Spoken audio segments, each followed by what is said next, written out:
Olá, começa o programa Considerações e vamos falar sobre um assunto bastante delicado e também preocupante: automutilação, suicídio e depressão, o chamado mal do século XXI, que afeta milhões de pessoas. Nós vamos prestar atenção numa reportagem e depois nós vamos conversar com os nossos convidados de hoje, o deputado Lídio Lopes, que é presidente da Frente Parlamentar de Assistência Social, também conosco aqui a doutora Maria Angélica Fontanari, que foi secretária de Assistência Social do município, professora universitária e escrivã da Polícia Judiciária. E também a presença simpática da doutora Thaís Marcela, psicóloga e psicopedagoga. Serão os nossos entrevistados de hoje. Vamos a essa reportagem.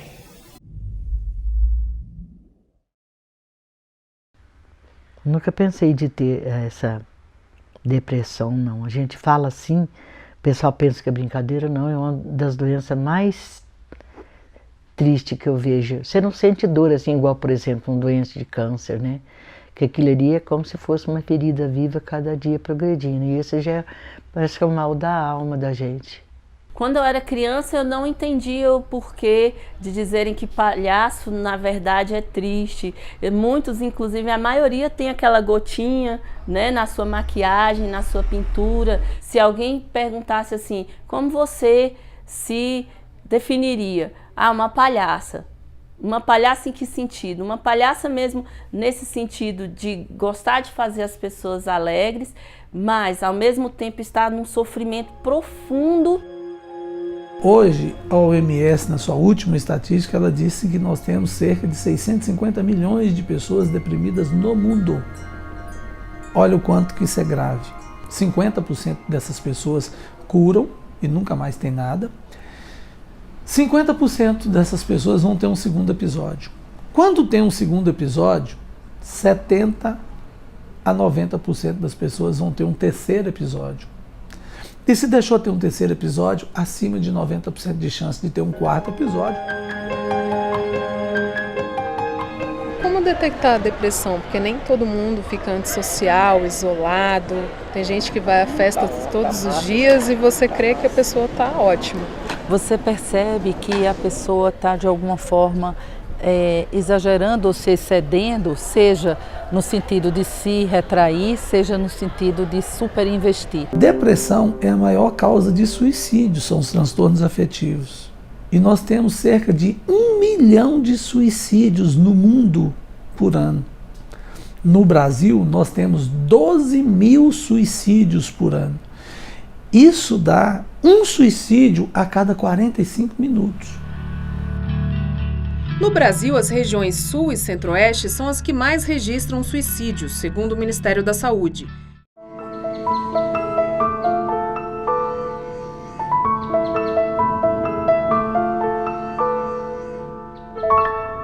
A depressão ela ocorre com muito mais frequência do que a gente imagina nos dois extremos da vida, na infância e na senilidade. Então, nesses períodos é necessária uma atenção especial. A gente imagina que criança não deprime, deprime muito. A depressão é desse jeito, te pega numa hora que você está muito fragilizada, que você quer aquilo tudo de novo que você perdeu. Você quer ter sua casa, sua família, aquela alegria daquelas reuniões, e você nunca mais vai ter. Nos idosos, as emoções falam principalmente através do corpo. Então a pessoa não fala que está triste, a pessoa não se percebe triste. Mas o que acontece muitas vezes é que ela está sempre com uma dor, dói a perna, depois dói o peito, depois dói a cabeça. A pessoa vai a vários especialistas médicos, não consegue encontrar nada. É visto pela família como uma pessoa que quer o tempo todo se queixar só para chamar atenção, mas na verdade a pessoa sente dores, as dores são reais, mas é que a causa da dor é emocional. Se você tiver uma vida de acordo controlada que não precisa da sua atividade em casa, procura nem que você fazer gratuitamente para ajudar, é importante. Parar jamais, viu?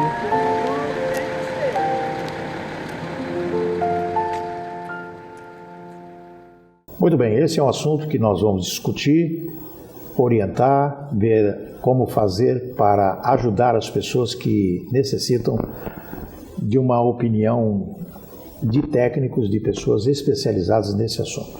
O deputado Lídio Lopes, recentemente na Assembleia Legislativa, como presidente da Frente Parlamentar de Assistência Social, desenvolveu uma audiência pública muito positiva, com a participação muito importante de muitos profissionais dessa área de assistência social. Deputado, o que aconteceu de proveitoso nessa audiência pública e quais são os resultados adquiridos nessa reunião? Picarelli, a gente tem uma atuação muito efetiva representando a UNALE, que é a União Nacional de Legisladores Legislativos, e a UNALE encabeçou hoje essas temáticas a nível nacional, movimentando todas as assembleias legislativas regionalizadas e levando então aos ministérios. E através disso nós então encabeçamos a Frente Parlamentar em Defesa da Assistência Social no Mato Grosso do Sul e realizamos uma audiência pública exatamente para a discussão dessas temáticas. São preocupantes, os dados que a gente tem são alarmantes, porque vem a depressão, o sentido da automutilação, que hoje é um problema que está surgindo de maneira silenciosa, mas muito acelerada, né? São jovens, adolescentes se automutilando, são meninos se automutilando e sem que os pais fiquem sabendo. E aí, obviamente, que gera uma preocupação muito grande. E nesse sentido, nós tivemos um evento, um encontro realizado em Brasília, com a presença de 3 ministros, que foi o ministro voltado para a ciência social, o ministro da Saúde, e aí, obviamente, discutindo essas problemáticas com especialistas também que vieram trazendo essas palestras, trazendo os dados para que a gente possa fazer esse enfrentamento nos estados e trazendo. Desta maneira, eu trouxe para a Assembleia Legislativa do Mato Grosso do Sul, né, para que os pares também possam fazer parte desse enfrentamento e que a gente possa, então, ampliar essas discussões e ter uma maneira, então, de tentar mediar isso tudo e diminuir, né, esses altos índices que vão ocorrendo, principalmente na região centro-oeste e mais específico para o Mato Grosso do Sul. Muito bem, a doutora Maria Angélica Fontanari, além de ser dos quadros da nossa Polícia Judiciária, ela foi secretária de Assistência Social do município e também é professora universitária. Maria Angélica, nesse contexto que o deputado acabou de realizar e que com certeza a senhora participou de muitas atividades enquanto secretária, qual seria a condição de ajudar as pessoas que estão nesse patamar de suicídio, de automutilação, enfim, daquilo que possa prejudicar a si próprio e a própria família? A Secretaria de Assistência Social tem um olhar que é bem acolhedor para esse lado. Então, através dos CREAS, quando a pessoa já está em estado de vulnerabilidade, e nos CRAS, que é o Centro de Referência da Assistência Social, onde todos os municípios de todo o estado já possuem, Mato Grosso do Sul, um CRAS. Aqui em Campo Grande nós possuímos em todas as regiões da cidade. É feito um trabalho preventivo. O Centro de Assistência Social, o Centro de Referência, que são os CRAS, faz uma atividade nesse contraturno da criança. Então, se a criança estuda de manhã, à tarde, então vem para os CRAS, e lá é desenvolvido um monte de atividade esportiva, de reforço escolar, de arte, de cultura, e afastando assim o máximo o perigo dessa depressão, que, como já dito, é uma doença silenciosa. E tem todo um olhar cuidadoso por parte das psicólogas que pertencem aos quadros da assistência social e ficam em cada CRAS. Doutora Thaís, como que a família pode começar a identificar um jovem, um adolescente ou até pessoas idosas, né? O suicídio atinge todas as classes sociais e também etárias. Sim. Como que a família pode identificar que aquela pessoa que está ali, no seio da família, pode cometer um ato tão absurdo como esse? Certo. Bom, cada vez mais nós temos visto a depressão não só a partir da adolescência, né, como era muito discutido antes, adolescência, jovem, adulto, idoso. Hoje já inicia-se nas crianças, tanto que nós já temos vários casos de crianças que cometeram suicídio. Então, o primeiro impacto que a família pode perceber é a mudança de comportamento. Geralmente, aquela criança, aquele adolescente, ele tem uma mudança de comportamento muito visível. E na verdade a família, por talvez não estar prestando tanta atenção ou por estar tão atarefada, a criança está muito ligada em jogos, em tecnologia, acaba não percebendo, tá tudo bem, ele está só fazendo aquilo que ele gosta, né? Então tudo aquilo que é excesso está sendo visto de uma forma complicada, porque o excesso faz mal. Então, ele passa muito tempo no celular, é um excesso, então aquilo é prejudicial a ele. Ele fica muito tempo dormindo, ou então ele gosta muito de ir pra balada, ele sai, vai todos os dias pra balada, então ele tá feliz, ele tá alegre, não necessariamente. Então, tudo aquilo que é percebido com excesso tem que ser visto de mais perto, porque pode ser um primeiro atenuante aí para desenvolver sim uma depressão, algo que aquela criança, aquele adolescente ou aquele jovem ou até um idoso ele está usando para se esconder. Deputado Lídio Lopes, existe alguma lei importante que o senhor está elaborando ou que já fez, que pode pelo menos dar orientação à família sobre esse assunto? Tramita alguns projetos na Assembleia e nós temos também discutido isso para que a gente possa realmente apresentar. Nós temos a lei com relação às campanhas preventivas, né, que já foi aprovada na Assembleia, que é a Semana do Enfrentamento, do Suicídio. Agora, a preocupação que realmente traz a Anália é a questão da automutilação, porque essa depressão está levando à automutilação uma geração de jovens, principalmente meninos, que segundo os dados que a gente tem, é que elas estão se automutilando nas virilhas, porque os pais não possam perceber e presenciar, como também nas paredes bucal, elas estão se automutilando internamente, porque daí não se enxerga, que é uma das maneiras que estão sendo usadas. Então, a preocupação realmente é nessa esteira, que hoje tem se alavancado de maneira muito forte. A depressão tem pegado vários campos, levado ao suicídio. A gente já viu aqui a doutora dizendo sobre crianças se suicidando, e nós tivemos recentemente casos no estado de crianças com 10, 12 anos se suicidando, assim como nós temos crianças com 6 anos de idade sendo atendidas pelo sistema SUS com estado de depressão.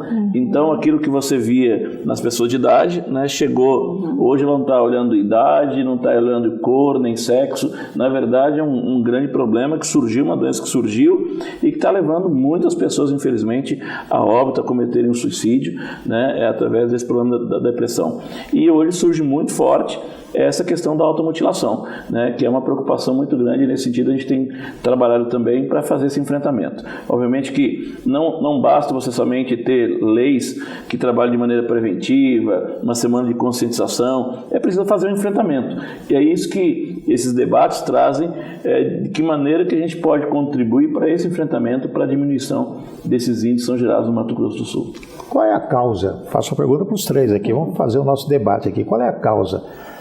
Família desajustada, filhos excluídos, pais separados. Qual seria a causa de uma criança automutilar? Cortar o pulso, corta isso, corta aquilo. Ou então ficar em depressão. Uma criança de 6 anos deprimida? Qual é a causa? Como que se identifica isso? Tem a resposta? Eu acredito que a família, a base familiar, a palavra falar, né, é a base, é a sustentação, é o pilar, bem estruturado, dificulta mais o aparecimento e a proporção, a consequência de uma depressão. E quando a gente fala família, até estava conversando com a doutora Thaís, é mais do que pai, mãe, tudo estruturadinho, como o comercial de margarina, mais do que isso, né? É a família, a pessoa que você convive, que te dá proteção, que te dá o amor, que te dá a educação. E eu vejo que por conta da correria desse dia a dia, por esse excesso de ansiedade que abate a todos, tudo você faz rápido, a tecnologia é tudo rápido, você clica e você já acha que na vida real é assim, você dá um clique e tudo resolve, e não é assim. Eu acredito que nada substitui a presença, a atenção e o amor real. E isso, em muitos casos, a gente vê, por exemplo, na delegacia, diversos casos de chegar adolescente, principalmente adolescente infrator, e aí quando você vai percebendo, chegam os pais que são acionados, e a gente vai conversando e a gente vê que o pai às vezes está trabalhando tanto, nossa, mas eu trabalho o dia inteiro e você faz isso comigo? As mães falando, eu saio 7 horas da manhã, eu chego 10 horas da noite e você tem coragem de fazer isso comigo? Opa, peraí, mas será que ele não fez isso que ela disse?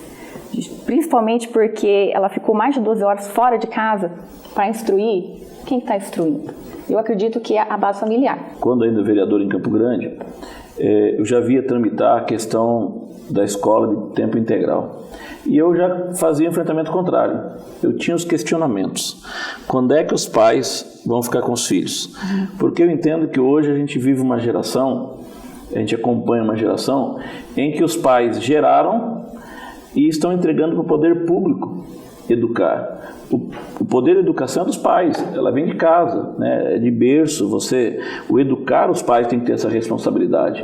E o Estado, então, ensinar, né? O problema é que eles estão jogando, os pais estão jogando para o Estado, para ensinar, mas principalmente para educar. E aí que é o grande problema, acho que a gente vem enfrentando no dia a dia. Essas gerações vêm passando, que os problemas vão surgindo cada vez mais, e aí, quando a pessoa não tem essa reciprocidade, ela começa a entrar nessas crises. E aí realmente é o problema. Interessante que nesse encontro de Brasília, foi um especialista e ele trouxe alguns dados, né, de que maneira que o jovem ou o adolescente ele se entende mais confortável para tentar fugir da crise de depressão. Daí eles colocam lá 8 itens do que é. Mas o mais interessante é que o primeiro que ele socorre é na música, né, através da música tentar se desencilhar um pouco do problema. Segundo, é o choro. Os dados que dizem é que ele vai para baixo do chuveiro, né, para tomar banho e chora o choro silencioso, que é o choro que os pais não percebem, né?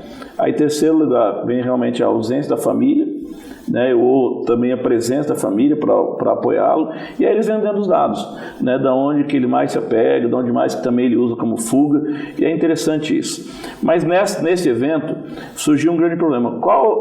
Quais os meios que a gente poderia fazer esse enfrentamento? E aí eu coloquei um posicionamento meu dentro para os ministros. Eu disse o seguinte, que eu entendi que deveria ter um empenho do governo federal junto com as emissoras de televisão do nosso país para que não divulgasse as desgraças alheias, os problemas alheios. Por que eu falo isso?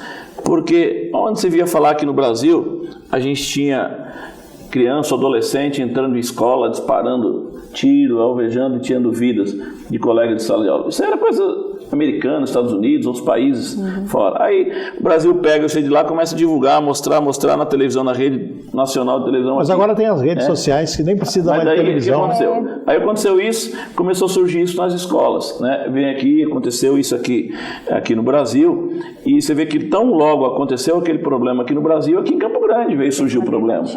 2 escolas tiveram que suspender as aulas porque um menino ia lá, ameaçou os colegas. Então, quando você traz uma ênfase de um problema desse, começa a surgir um problema no país. E aí, com isso, as crianças vão se reinventando e também vou fazer, surgiu lá, também posso fazer. Eu acho que a curiosidade acaba levando a muitas coisas e aos problemas que a gente vem surgindo hoje. É verdade isso, doutora?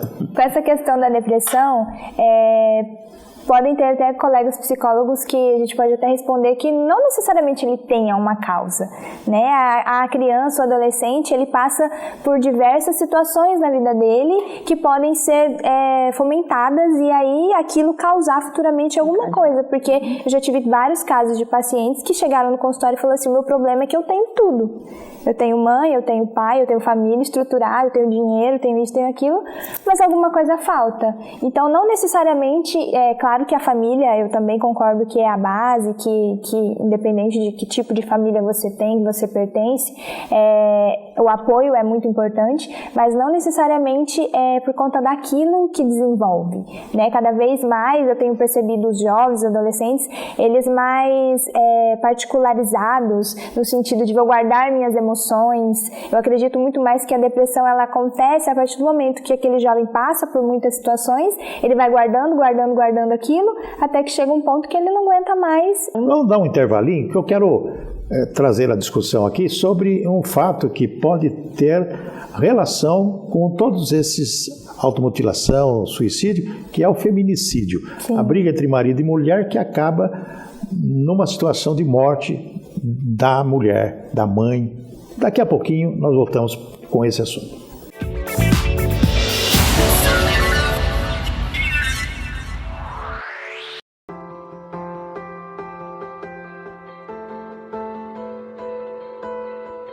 A Assembleia Legislativa da Maria.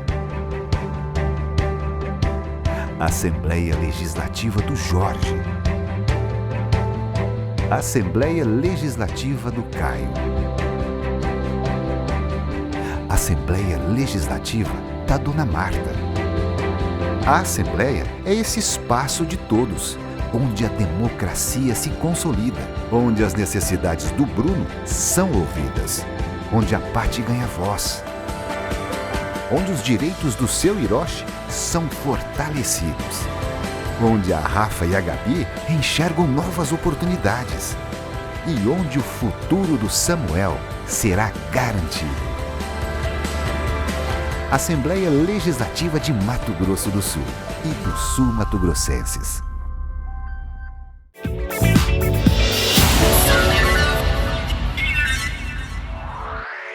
Muito bem, estamos de volta e vamos continuar com o nosso programa. E a doutora Maria Angélica nos relatou aqui nos bastidores que o deputado Lídio tem um projeto muito importante que traz com que a família possa ser, não vou dizer amparada, mas pelo menos orientada a respeito de todos esses assuntos que nós estamos fazendo. É isso? Caramba, eu tenho, na verdade, um projeto de resgate, que é um projeto de musicalização, né? Eu entendo que com a música você consegue mudar muito o comportamento e os dados comprovam isso. Eu sou um mantenedor de um projeto já há 9 anos que nós resgatamos exatamente isso. No contraturno das crianças, a escola ela vai então aprender música, nós ajudamos com o professor, com os instrumentos, né, para que ela tenha essa oportunidade. E o projeto começou pequeno, hoje é um projeto que já cresceu bastante, mas interessante que a gente ouve o depoimento dos pais, às vezes os professores, dizendo, olha, fulano é meu aluno e ele começou a fazer música e mudou o comportamento lá na sala, na escola.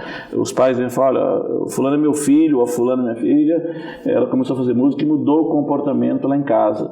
Então a gente sabe que a música traz essa mudança de comportamento e aí nós temos incentivado muito isso, nós temos investido muito nessas questões, inclusive eu como parlamentar eu consegui colocar emendas para atender e já abrir esse projeto em vários municípios do estado, né, através de instrumento, de musicalização, para que eles possam então ter a oportunidade e de poder resgatar muitas essas questões, principalmente a cidadania das pessoas.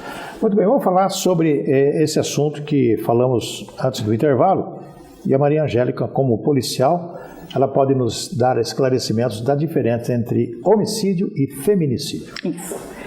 Na verdade, o crime de feminicídio, que é quando há a morte de uma mulher em razão dela ser mulher ou em razão de ser mulher. E o que acontece? O feminicídio, na verdade, é uma qualificadora do crime de homicídio. Está lá dentro do artigo 121 e é uma qualificadora do homicídio. Então, todo feminicídio é homicídio, mas na verdade é homicídio qualificado. Por isso que a sua pena é maior, o mínimo já começa maior, a pena máxima é maior. Então, a diferença, na verdade, é que a feminicídio é uma qualificadora do homicídio. E hoje em dia foi necessário o legislador ter um olhar diferenciado nesse crime, por quê? As razões do que resultavam a morte de uma mulher, porque não é só uma morte de uma pessoa, não é só a morte de uma vida, de uma mulher. Essa mulher, ela é mãe, ela vai deixar filhos órfãos, ela é filha, a consequência é enorme. Então, em razão do grande número de mortes de mulheres, que veio a necessidade, então, de trazer essa qualificadora, que é o feminicídio. A questão, a morte, isso tudo é a violência contra a mulher, que hoje a gente tem debatido muito na Assembleia, a gente vê, né, os debates muito aflorados a nível nacional, a nível de país, na verdade, mas no Mato Grosso do Sul há essa preocupação. Tanto é que a doutora Maria Angélica pode falar melhor hoje no enfrentamento que o DGPC, né, através do delegado-geral do Estado, a Secretaria de Segurança Pública do Estado, tem implantado hoje nos municípios, está trabalhando para implantar no município, uma oportunidade, né, que é uma sala específica para fazer esse enfrentamento e qual nós nos sentimos honrados em fazer parceria disso para poder estar montando essas salas, que ela vai falar melhor Sala com rosa? Conhecimento de causa. Sala Lilás. O nosso delegado-geral, que é o Dr. Marcelo Vargas, ele é muito visionário. E é um grande apoiador nesse projeto, que hoje está capitaneado pela doutora Sidneia Tobias. Dos 79 municípios de Mato Grosso do Sul, apenas 12 têm delegacias especializadas. Não. Então eu tenho mais de 60 delegacias, mais de 60 cidades no interior que não tem delegacia especializada da mulher, nem da mulher nem da criança vítima. Então o que acontece? A mulher é violentada, sofre algum tipo de violência, já se sente acuada. Quando ela procura hoje em dia uma ajuda na delegacia, ela é colocada na recepção junto com os demais vítimas de outros crimes. Geralmente a mulher violentada, ela não vem sozinha, ela sempre tem um filho que não tem para quem cuidar, então vem com a criança também. Ou mesmo quando uma criança é vítima de violência doméstica, sexual, também vai à delegacia, também fica lá. Essa exposição, esse constrangimento que a Lei Maria da Penha, que é 11.340/06, e o ECA tentam combater. Pensando nisso, esse projeto que a Polícia Civil vem desenvolvendo, que é a Sala Lilás, nós vamos levar uma célula da DEAN para todos esses municípios que não possuem delegacia especializada. Então, por exemplo, desses mais de 60 municípios, agora em agosto nós estaremos inaugurando as 3 primeiras, que será em Cidrolândia, em Rio Negro e Diamambai. E já para fazer esse acolhimento. Então, quando a mulher sofre alguma espécie de violência e ela procura a delegacia de polícia, então ela é imediatamente direcionada a essa Sala Lilás. E nós tivemos com isso o apoio fundamental do deputado Adídio Lopes, que além de todas as prerrogativas que ele tem como presidente da Comissão de Assistência Social, ele também é o presidente do FENACRIA, que é depois ele vai poder falar melhor sobre isso, mas ele é da Frente Nacional em Defesa da Criança e do Adolescente. Da Criança e do Adolescente. E quando nós levamos o projeto a ele, explicamos que a Sala Lilás é um sistema de proteção da família, porque da mulher vítima, da criança vítima, ele não mediu esforços em nos dar o apoio necessário para a gente tirar do papel esse grande projeto que vai ser muito bom para muitas vidas. Todo mundo ganha. A nossa sociedade ganha, porque a mulher, naquele momento de mais fragilidade, ela vai se sentir acolhida, ela vai ver que o Estado não está omisso, que o Estado está com ela sim, que está na sua defesa, seja na área criminal, seja e depois da ocorrência. Não, tem sim assistência social, tem o cuidado psicológico, como eu disse, a violência não é apenas física, que está aqui roxo, amanhã o roxo sai. Agora, quando a pessoa sofre da violência psicológica, até você conseguir tirá-la daquela, ensiná-la que ela tem que ter autoestima sim, que ela tem valor sim. E que é tudo mentira o que o agressor falava para ela, né? Então é um grande ganho. Eu vejo que Mato Grosso do Sul está se despontando ainda mais, porque nós somos pioneiros em muitas coisas, mas está se despontando ainda mais com esse projeto que em agosto nós iremos inaugurar. Muito bem. Doutora Thaís, o homem que pratica o crime contra a esposa, a companheira, por ela ser mulher, ciúmes porque perdeu, o sentimento de posse que foi embora. Qual é a cabeça dessas pessoas que têm coragem de matar a sua companheira, a mãe de seus filhos, e alguns até depois cometem suicídio? Tem diversas possibilidades, mas com certeza esse homem, em algum momento da vida dele, ele teve uma frustração, ele tem aquilo guardado, e em algum momento ele remete aquilo a alguém que contrariou, né? No caso, ele sempre teve tudo que ele quis, aí de repente uma mulher que era casada com ele tinha, porque uma relação, às vezes fala assim, às vezes as pessoas falam assim, nossa, mas eles viviam tão bem, e aí de repente começou a bater nela. Não, possivelmente no início da relação ele já tinha comportamentos que demonstravam alguma coisa, e possivelmente indícios, possivelmente a mulher não percebeu ou ele mesmo não demonstrou tanto, mas ele já tinha algum indício, tanto que a maioria dos casos acabam se matando depois. Então isso é algo que eles utilizam até mesmo para tentar resolver alguma coisa que está em falta com eles, alguma coisa mal resolvida mesmo, que acaba não tendo controle, não tendo tratamento, e aí infelizmente acaba cometendo as mulheres ou as crianças. Você vê que é uma cadeia, né? É uma cadeia de problemas. Cadeia de problemas. É a violência contra a mulher, o feminicídio, vem automaticamente a crise depressiva, chega na mulher, já alcança a criança, e às vezes a criança, por esse problema dessa violência doméstica que a mãe sofre, né, e às vezes muitos sofrem no silêncio também, porque às vezes, da maneira que são ameaçadas, né, ficam com medo de levar para frente, de denunciar, até mesmo poupando às vezes a ameaça dos próprios filhos, de serem, né, do marido, tirar a vida dos próprios filhos, às vezes fica enrustido e vem realmente as crises depressivas. Ou é o que a gente está com aprendendo. aquele pai e aí se torna um jovem que tem os mesmos comportamentos. Vamos com as nossas considerações finais. A palavra com a doutora Thaís.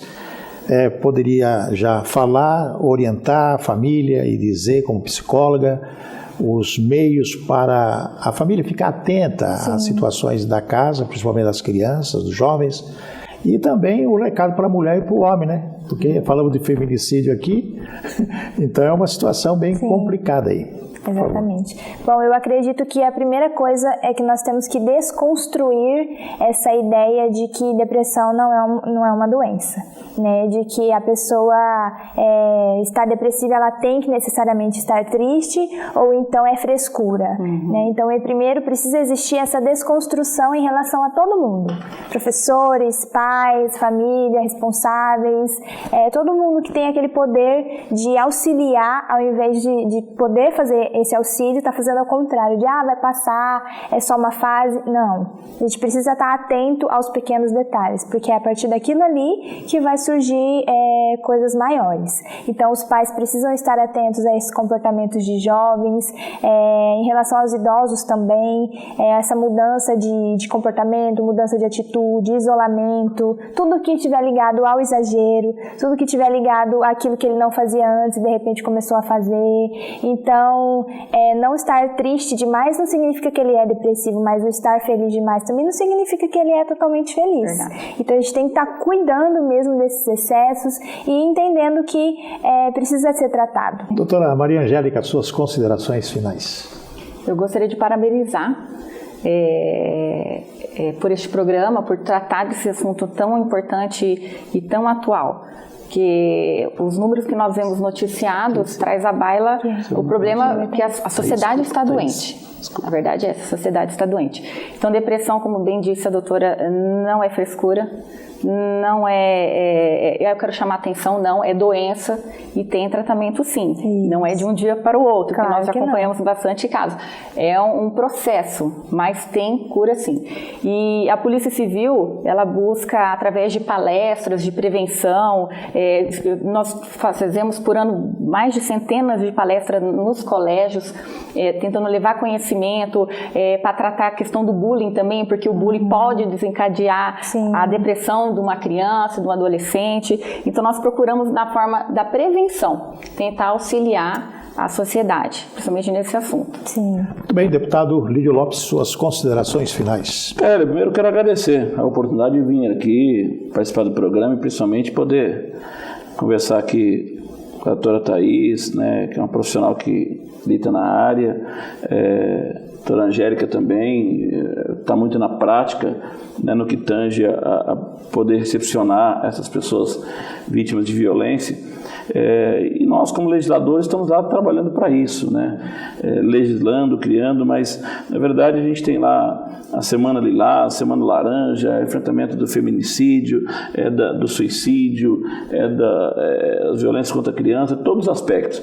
E eu, como faço parte da FENACRI, que é a Frente Nacional em Defesa da Criança e do Adolescente, eu tenho procurado estar muito por dentro das temáticas, discutindo a nível de Brasil, para que a gente possa ver as discussões, aonde elas avançam, para que a gente possa trazer para o Mato Grosso do Sul e fazer esse enfrentamento. Muito bem, agradecemos os nossos queridos convidados, os nossos queridos telespectadores e ouvintes também da Rádio Assembleia. Estaremos de volta em breve com mais um Considerações. Até o próximo.